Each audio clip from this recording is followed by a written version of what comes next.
ولایتي اداره د خصوصي سکتور د ودې او پانګونې هر اړخیز ملاتړ ته چمتو ده. د ولایت مقام د رالیږل شوي خبرپاڼې پر اساس دا څرګندونې لغمان والي عبدالجبار نعیمي نن په مرکز مهترلام کې د یو شمېر بڼوالو له باغونو او دغه راز د بېلا بېلو نیالګیو او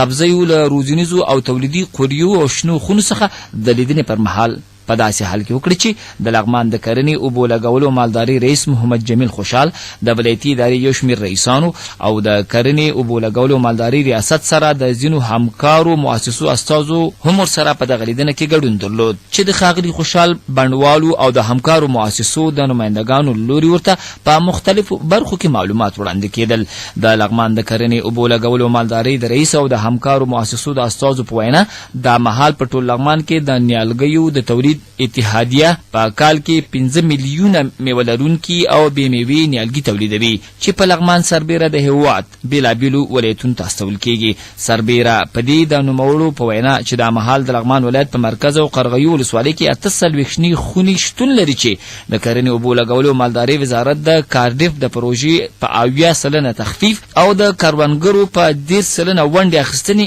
جوړې شوي چې اوس پکې د بېلابېلو سبزیجاتو د تولید ترڅنګ په زیات شمېر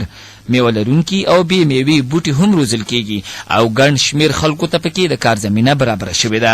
لغمان والي په دغه لیدنه کې د کرنې باغدارۍ او مالدارۍ په برخو کې له روانو کارونو څخه د خوښۍ په څرګندولو سربیره پانګوالو ته ډاډ ورکړ چې ولایتي اداره د خصوصي سکتور د ودې او پانګونې هر اړخیز ملاتړ ته چمتو ده او په دغه لاره کې به پانګوالو ته په لغمان ولایت کې لازمي اسانتیاوې په واک کې ورکړي. ښاغلي نعیمي ویل چې د ولایت په کچه په کرونده کې د اوبو د تنظیم د کرنې د میکانیزه کولو او د مالدارۍ د ودې په برخو کې لومړیتوبونه تشخیص کړي او هڅه یې دا ده څو د کروندګرو او مالدارانو د اقتصادي کچې د لوړولو او ژوند د بهتروالي لپاره د دولت پر امکاناتو سربیره د مرستندویه ادارو او مؤسسو خاصه توجه نوره هم د ولایت ته زیاته کړي.